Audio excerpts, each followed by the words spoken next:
Hi, I'm Doreca Delbridge, and I'm a recovering perfectionist. Ever since I can remember, perfectionism has been a nemesis for me. And I don't even know when I started looking at it as a problem, because for the longest time, I attributed that characteristic as having really high standards. And I remember people always say, you're very picky when I was little. And I like to use the word particular because now I have a little girl that is very particular as well. And I didn't like the word picky, or I didn't like the word high maintenance or fussy. But I don't even mind high maintenance anymore. And for the longest time, I just saw that as a positive thing. And I didn't see the negative attributes of perfectionism until very recently, because I looked back and took stock of my life and realized there are so many times and so many places that I had already achieved so much, but I could never really celebrate it. Or even when I was able to celebrate, I would still hold back in fully launching that thing, whatever it may be, into the world. I don't know if you can relate to that. Lately, I have been working at the back end with my membership, and the thing that happened the other day, it made me realize I really just want to make a change.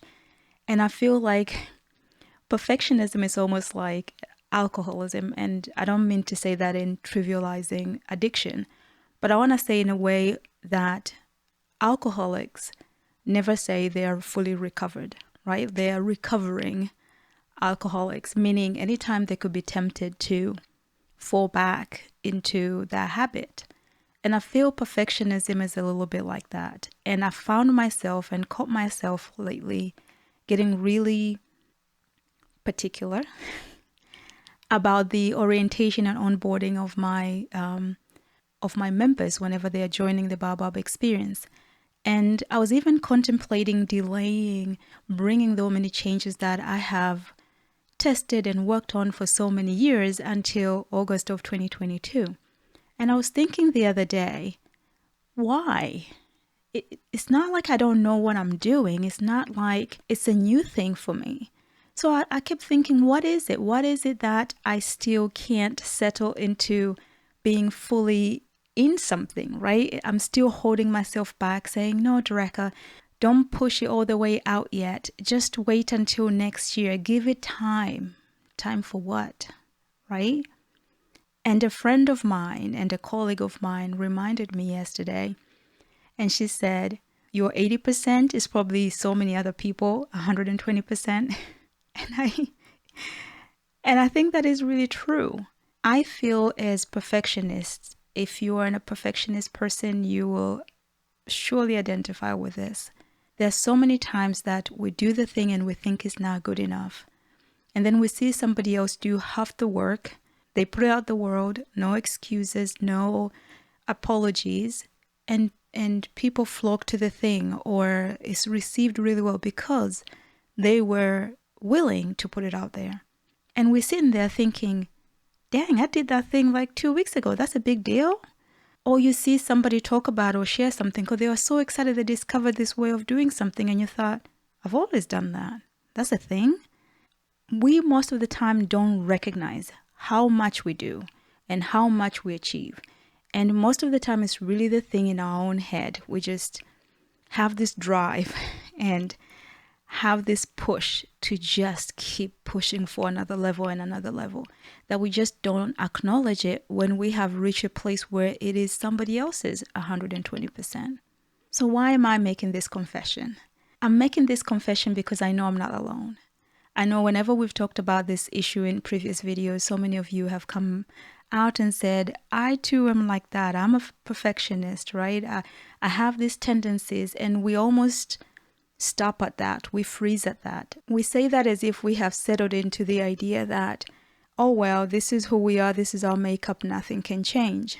And maybe to some extent, I don't think I will ever be a person that never notices details and doesn't want the high standards.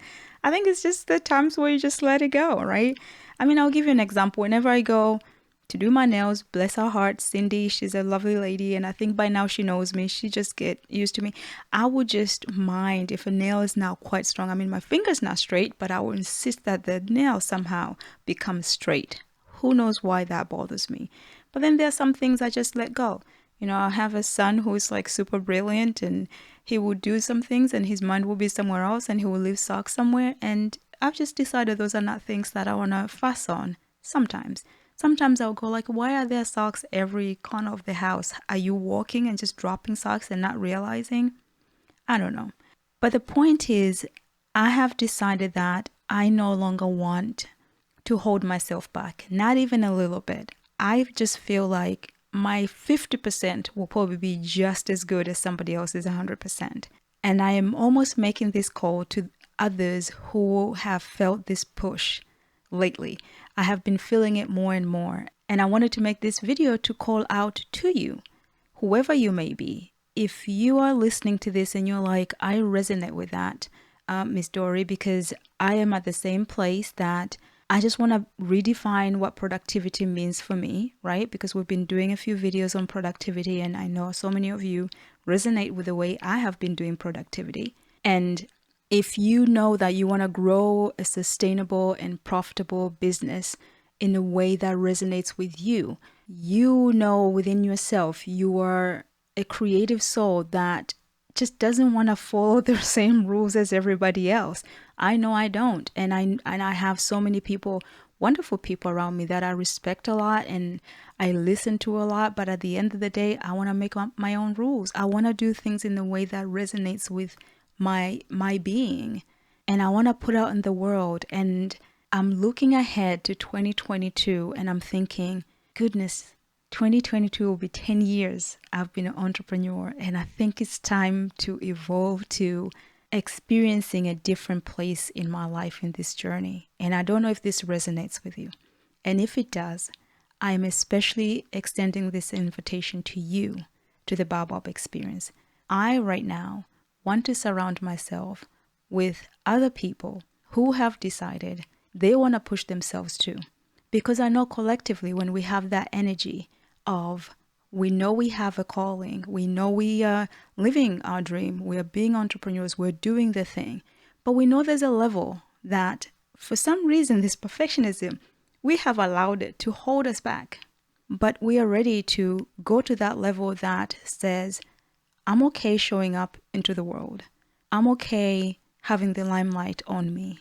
I want to push the envelope a little bit further than I have ever done before. And I don't want to wait for 2021 to end before I do that. If that call is resonating with you, make sure you check the description for the link to the Baobab experience. The doors are opening today. They will be open for 3 days. There are 10 spaces. I'm limiting it because I just want people who are very committed. And within this time, I just envision wonderful things happening for us because of this place where I'm in. I just know something awesome is coming the rest or the quarter that is left in 2021. And I know that is going to be an exciting end of the year. And I want to wrap it up with others who, like me, want to go to that level, to the next level, that you've been playing it safe. Maybe you have just been knowing within yourself that you want to go there, and just know that this is the time for you. If this call is resonating with you and you are tired of causing delays upon yourself for no reason other than thinking your work is not good enough, when you know, when you look around you, you are fascinated at the amount of things that you know you can bring to the world, and you know that you are ready for that to be the case. I feel like that is the place I am in. And I felt very moved to make this call. And I usually don't make this type of videos. But this time I felt that nudge. I felt that impression upon my heart to do it. So I don't know who this call is for. But if it's resonating with you, I welcome you. And I look forward to connecting with you. Make sure you check the description down below for the opening for the Baobab experience. I would love to work with you in the Baobab experience, the membership that I have. More information down below. All right, dear one, go live your life fully, embrace it for what it is, and remember, focus on your being than your doing. And I'll see you in the next one.